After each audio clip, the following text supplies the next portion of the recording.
Hello sir, hello madam. ഇതെന്റെ അമ്മ. ഞാൻ ഒരു ഫാഷൻ ഡിസൈനർ ആണ്.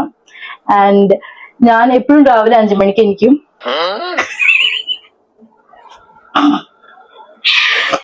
രാവിലെ എണിച്ചിട്ട് ഞാൻ കുളിച്ച് റെഡി ആയിട്ട് ഞാൻ പ്രാർത്ഥിക്കാനിരിക്കും. എന്നിട്ട് ഞാൻ ഇന്നത്തെ ആ ദിവസത്തെ പണി എല്ലാതും ലിസ്റ്റ് ഔട്ട് ചെയ്യും, എന്തൊക്കെ ചെയ്യാനുള്ള. പിന്നെ അത് കഴിഞ്ഞിട്ട് ഞാൻ മമ്മീനെ ബ്രേക്ക്ഫാസ്റ്റ് ഉണ്ടാക്കാൻ വേണ്ടി ഹെൽപ്പ് ചെയ്യും.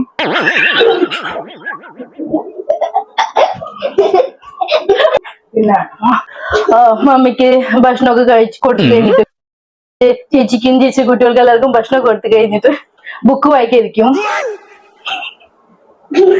ബുക്ക് വായിച്ചു കഴിഞ്ഞിട്ട് ഞാൻ ജോലിക്ക് പോവും. ജോലിക്ക് പോയി കഴിഞ്ഞിട്ട് ഞാൻ നേരത്തെ വീട്ടിൽ വന്നിട്ട് ഭക്ഷണം മമ്മിക്ക് ആദ്യം കൊടുക്കും. അത് കഴിഞ്ഞിട്ട് ഞാൻ മമ്മിയുടെ കൂടെ കുർബാന കാണാൻ പോവും. കുർബാന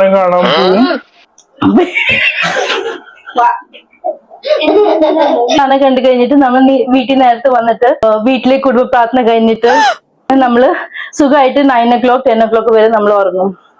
നുണ പറയാനൊരു കണക്കൊക്കെ വേണ്ടേ? മോളെ ഈ മാതിരി നുണ പറയുന്നത് ദൈവം